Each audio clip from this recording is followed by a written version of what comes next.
So innovation culture. I always laugh when I think back in 1995 when I co-authored a book called Values-Based Leadership.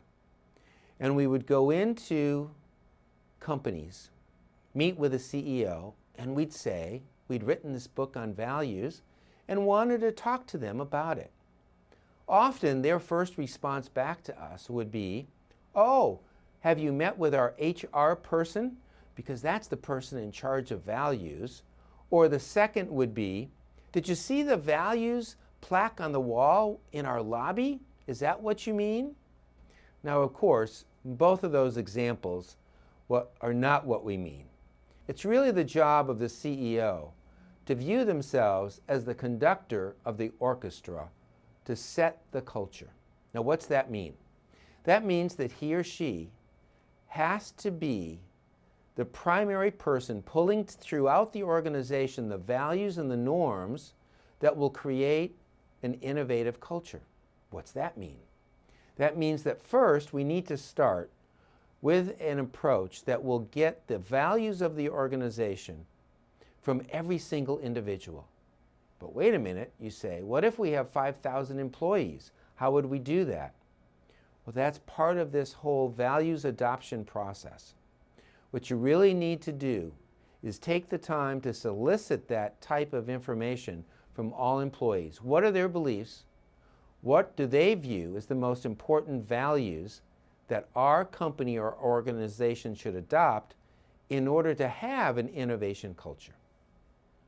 That can then be assimilated, brought together, and summarized probably into somewheres 3 to 5 to 10 different values that then employees need to really embrace. They really need to almost memorize these values so that they can live them on a daily basis. That's step one of creating an innovation culture, identifying the right set of values.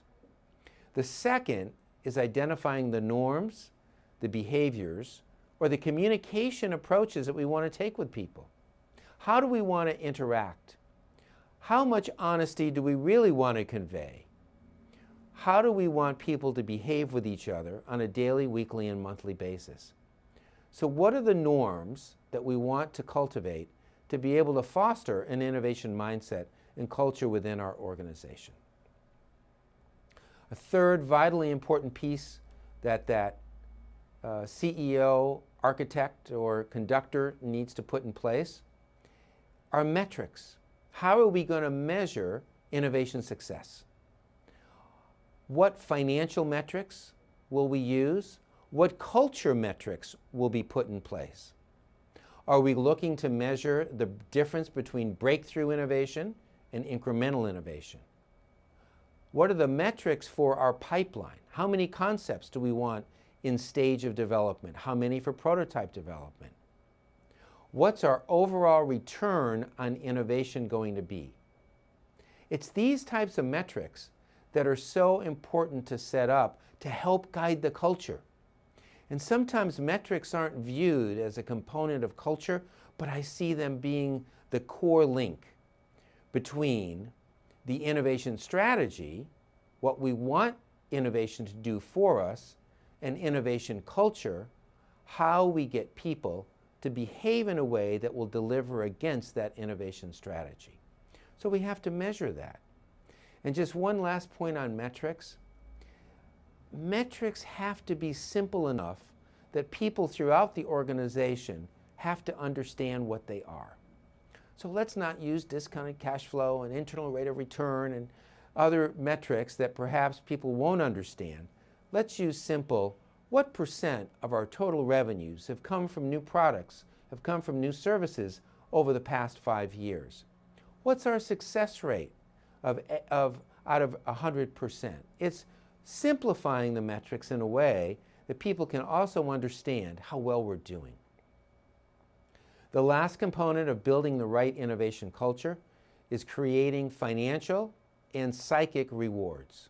Incentive programs, recognition programs that both enable people to gain financially if the innovation portfolios are successful, and at the same time to gain peer recognition throughout the company by being recognized by senior managers, colleagues, and others for the accomplishments that the innovation teams have done.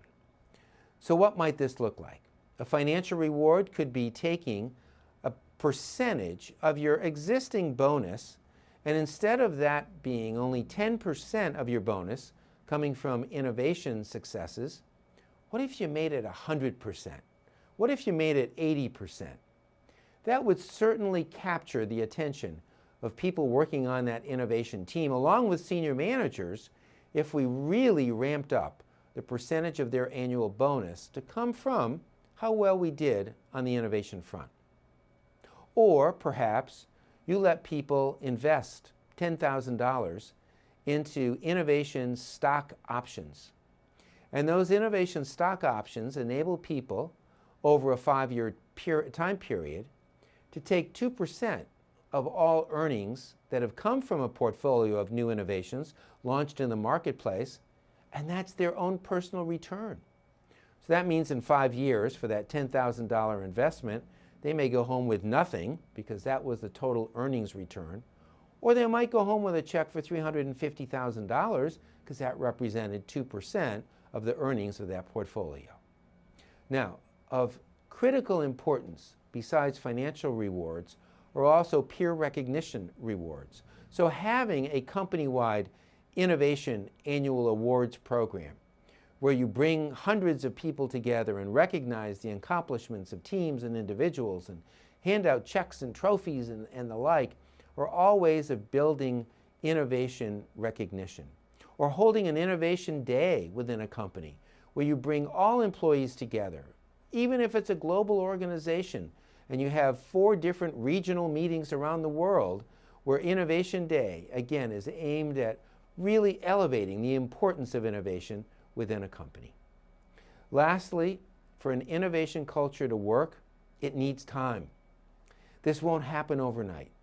And so the time frame I always try to tell senior level people is give yourself a good 2 to 3 years before you begin to see these changes occur. But when they do, they'll stick.